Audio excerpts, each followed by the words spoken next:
Tim Linder here. I'm going to talk to you in Photoshop about opening up images, how to view them on your screen, how to view multiple images, and then what you might encounter if you open up Camera Raw images or RAW files, and what you might encounter if you try to save files as a JPEG that might have layers inside of Photoshop, and we'll talk a little bit about that. So inside of Photoshop, you can just go to File, Open, New if you want a blank document, and you get some presets up here. So photo sizes of 7x5 or 3x2. We'll talk about resolution a little bit later video, but 6x4, 7x5, or things like prints, 8.5x11 document. So unlike Microsoft Word or other applications where every time you open up Photoshop, you might get an 8.5x11 sheet of paper like this. You've got a lot more options inside of Photoshop. So things like, oh, I'm going to be designing for an iPhone 10 screen or whatever it might be. You can choose those different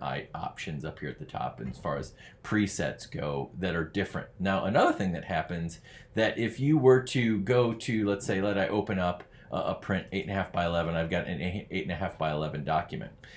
You can also go to File, New, and you can see over here on the right side, you can choose pixels or inches, and you can dictate exactly what size image that you want to open. Now the preset that happens though in that size is actually whatever might be in the clipboard of your machine at the time. So if I'm looking at an image inside of like Google Images or in any other application, if I'm in Word or whatever it might be, and you notice in here it gives me a little 900 by 600 size, but if I choose right click and I say, oh, let's copy that image, okay, or if I'm in Word and I choose edit copy and copy an image, and then I come back to Photoshop and I just choose File, New, notice that 900 by 600 shows up there. And whatever was in my clipboard when I last chose edit copy is what's going to show up there by default. So if I were to choose OK and then edit paste, that document fits snugly right in there, the exact size as whatever I had in my clipboard, right? So now I've got a couple different images open at one time. I've got my new document that was 900 by 600 that I copied the arch there, and then I have over here in this tab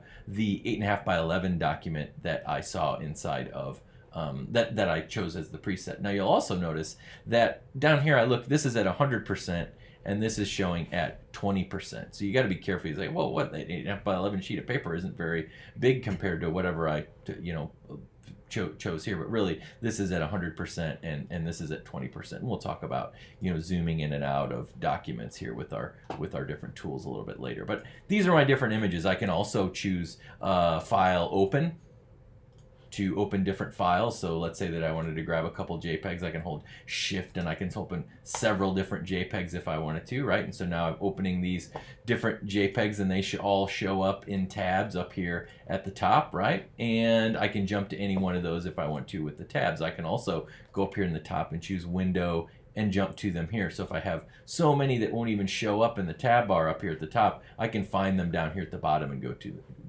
Another good reason to label your files too, because you can quickly jump to them if you see that rather than a number, something like untitled, right? It'd be a little bit difficult to find them.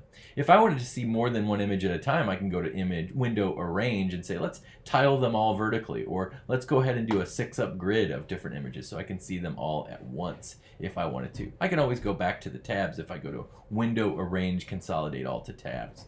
I can tear off any of these images as well if I just pull that tab off and now it's kind of floating over the top. I don't necessarily recommend that though, because once you've got an image floating over the top, then I might click on one of these other ones and I'm in there and then I can't find that orange car anymore, right? I'm looking for it, can't find it. Where is it? Oh, it's back behind here. The whole interface is kind of covering it. So it's better, I don't think, to tear those off then unless you're working in without the application frame, and then you can kind of see them all there kind of one by one and you get rid of the application frame. That's okay that way, but usually with the application frame on, I'd probably recommend to have them all arranged, consolidated into tabs so that you can all see them here. If you wanted to close any one of those images, you could just click on the little icon and get rid of them, right?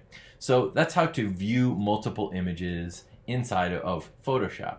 Now let's say what happens if we go to File, Open, and choose something other than, let's say, like a JPEG, right? So if I were to maybe back out of this folder and I've got a JPEG, and Photoshop files will open right in Photoshop, but let's say a camera, an image that was shot through a camera in RAW file format, right? So some of you might have DSLR cameras or mirrorless cameras that save in RAW file format with an extension .raw, or different camera manufacturers have different extensions for what they call their raw camera files. So a Canon might be CR2, an Nikon might be NCO, and so when you open up one of these raw file formats, and we'll have a much bigger discussion about Camera Raw, but let me show you what happens. It opens up not really inside of Photoshop, but in an application called Adobe Camera Raw that is a little bit that's kind of a floating application on top of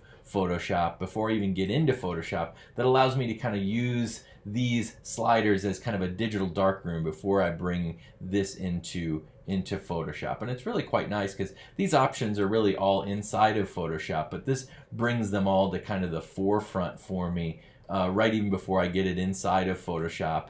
And I said, oh, you know, I'm really happy with that. Let's go ahead and open this up into Photoshop. Now, all of those options and sliders, for the most part, are available in menus and things like that, like image adjust or in adjustment layers and things like that. But with that dialog box, it's kind of like your digital darkroom before you get into Photoshop, and it puts everything really easily accessible to you right there in that screen. So you'll see that Camera Raw interface if you open up RAW images, if you've saved those from your camera. If you have JPEGs or Photoshop files or most other image file formats, they're just going to show up inside of Photoshop regularly. Now, another thing that you can do is cycle your images so that you say, you know what, I want to get rid of the interface. I don't want to see all of these menus and things like that. I could hit the Tab key. That gets rid of all my menus, so it kind of gets rid of that view. I can, and I'm tabbing to bring those back. I can also go down here toward the bottom, and if I click on this, you can see, oh, this is standard screen mode, or if I want to see an full screen mode or full screen mode, I can click on the F key too to cycle through these.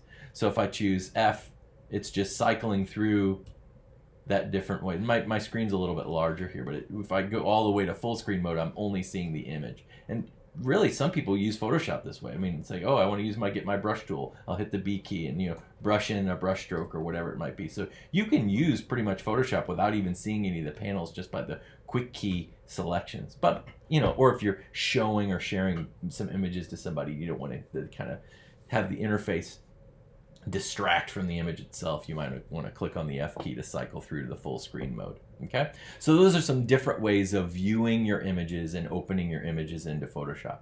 You could also just drag the icons right on top of the Photoshop icon in your toolbar if you wanted to. That would open up images. Command O gets you to the open image dialog box.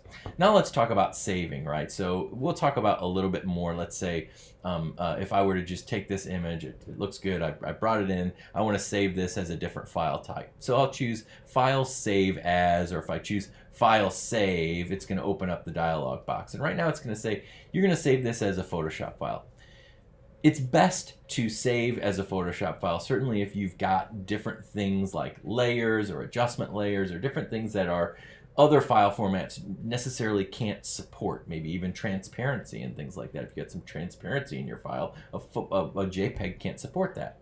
So I'm going to save this as a Photoshop file, a .psd, and this is going to be kind of my golden master. I never really want to, you know, get rid of that or overwrite it, because it might have everything that I need. But I might need a version as a JPEG, and I look in down here, this format kind, and it says, you know what, it's not even allowing me to save that as a JPEG. And the reason might be, if I kind of look back, we'll have a much greater discussion about this as well. If I look in my mode, this came in as a raw image, and it came in as 16-bit. And so most normal images are 8-bit images. Again, we'll have a much greater discussion in another video about this, but most other images that I were to open, like these JPEGs, if I go to image mode, this is 8-bit, or one of my image off of the web there was an 8-bit. Most images are 8 bits.